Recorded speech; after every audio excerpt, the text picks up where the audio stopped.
할렐루야. 오늘도 주일 아침에 함께 나눌 새벽 큐티 말씀을 준비해 보았습니다. 주일 새벽에 함께 나눌 말씀은 신명기 16장 1절에서 12절까지 있는 말씀입니다. 저와 함께 보도록 하겠습니다. 제가 말씀을 봅니다. 당신들은 아비보를 지켜 주 당신들의 하나님께 유월절 제사를 드려야 합니다. 이는 아비볼 어느 날 밤에 주 당신들의 하나님이 당신들을 이집트에서 건져내셨기 때문입니다. 당신들은 주님께서 자기의 이름을 두려고 택하신 그곳에서 양과 소를 잡아 주 당신들의 하나님께 유월절 제물로 바쳐야 합니다. 누룩을 넣은 빵을 이 제물과 함께 먹으면 안 됩니다. 이래 동안 누룩을 넣지 않는 빵, 곧 고난의 빵을 먹어야 합니다. 이는 당신들이 이집트 땅에서 나올 때 급히 나왔으므로 이집트 땅에서 나올 때 일을 당신들이 평생토록 기억하게 하여 함입니다. 이래 동안은 당신들의 땅의 경계 안에 어디서든지 누룩이 눈에 띄어서도 안 되고 첫날 저녁에 잡은 제물 고기를 다음날 아침까지 남겨두어서도 안 됩니다. 유월절 제사는 주 당신들의 하나님이 당신들에게 주시는 성읍이라 해서 아무 데서나 다 드릴 수 있는 것은 아닙니다. 유월절 제물로 드릴 것은 당신들의 주 하나님께서 자기의 이름을 두려고 택하신 곳에서만 잡을 수 있으며 잡는 때는 당신들이 이집트를 떠난 바로 그 시각, 곧 초저녁 해가 질 무렵입니다. 주 당신들의 하나님이 택하신 곳에서 고기를 구워서 먹고 아침이 되면 당신들의 장막으로 돌아가십시오. 엿새 동안은 누룩을 넣지 않는 빵을 먹고 이렛날은 주 당신들의 하나님 앞에서 성회로 모이십시오. 당신들은 어떤 일도 해서는 안 됩니다. 그로부터 7 이레를 세는데 밭에 있는 곡식에 낫을 대는 첫날부터 시작하여 7 이레를 세십시오. 그리고 주 당신들의 하나님이 당신들에게 주신 복을 따라 마음에서 우러나오는 예물을 가지고 와서 주 당신들의 하나님께 77절을 지키십시오. 당신들은 주 당신들의 하나님이 그의 이름을 두려고 택하신 그곳에서 당신들과 당신의 아들과 딸과 남종과 여종과 성 안에서 같이 사는 레위 사람과 떠돌이와 고아와 과부까지도 함께 주 당신들의 하나님 앞에서 즐거워해야 합니다. 당신들은 이집트에서 종살이 하던 것을 기억하고 이 모든 규례를 어김없이 잘 지키십시오. 아멘. 오늘 주일 아침에 함께 나눌 말씀은 3절에 있는 말씀입니다. 3절 하반절을 보게 되면 이집트 땅에서 나올 때 일을 당신들이 평생토록 기억하게 하려 함입니다. 라고 말씀을 하십니다. 이 말씀을 가지고 함께 잠깐 말씀을 나누고자 합니다. 사람은 망각의 동물이라고들 하죠. 많이들 들어보셨을 거예요.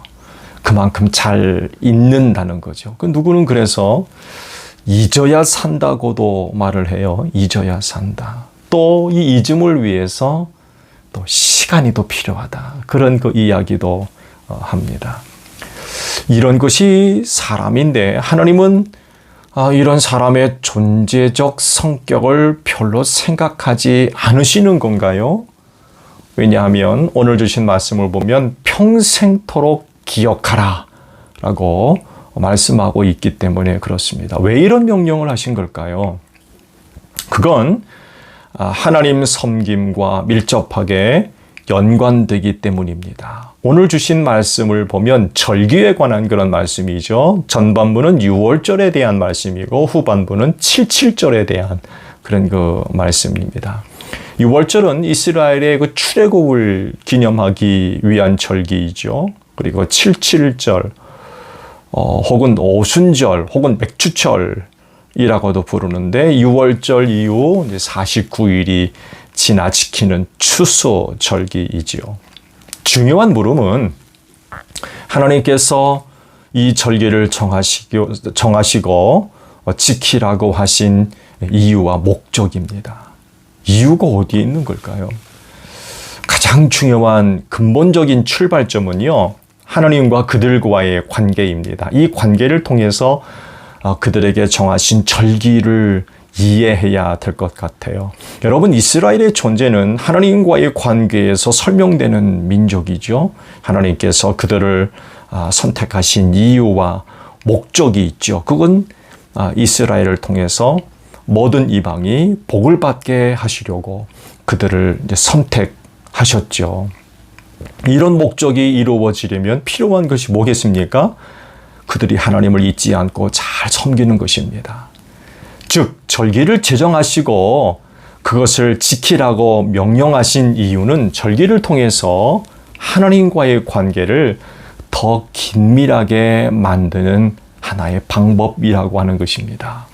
그래서 절기를 제정하실 때에 반복적으로 사용하신 말씀이 있어요. 바로 기억하라 라는 말씀입니다. 6월절을 제정하시면서 하신 말씀 3절 하반절에 평생토록 기억하게 라는 말씀이 있고요. 77절을 제정하시면서 하신 말씀 12절 상반절의 말씀을 보면 당신들은 이집트에서 종살이하던 것을 기억하고 라고 말씀을 하십니다. 절기를 제정하신 가장 중요한 이유와 목적은 바로 기억하는 것입니다. 즉, 하나님께서 그들에게 베푸셨던 은혜와 사랑이 어떤 것인가를 잊지 않게 하시려는 것이죠. 그렇게 함으로써 하나님을 섬기는 백성으로 영원히 남아있게 하려는 거예요. 인간이 잘 있는 존재라는 것을 하나님이 모르실 리 만무지요. 신이 만드셨는데 그런 존재라는 것을 모르실 리 없죠. 그래서 잊었는가 보다 하지 않으시고 어떻게든 기억하게 하시려고 하신 것이 바로 절기였어요.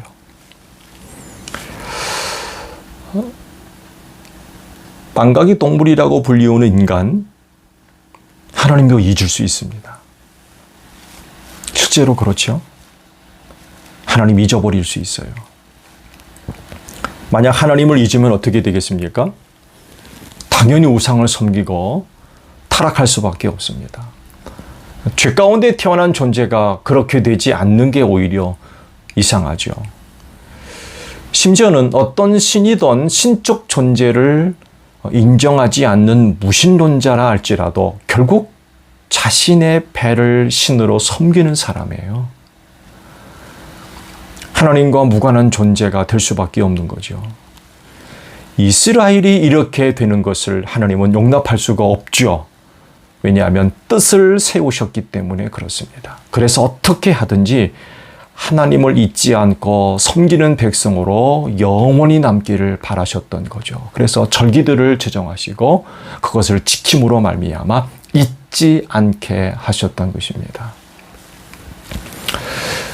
그리스도인들에게는 잊지 말아야 될, 잊어서는 안 되는 절기가 있습니까? 있지요. 그 중에 작은 부활절이라고 부르는 주일이 바로 그날입니다. 주님이 부활하신 날 주일을 잊지 않고 모여 예배함으로써 부활의 소망을 갖고 살게 하셨죠. 주님을 잊지 않게 하는 거예요.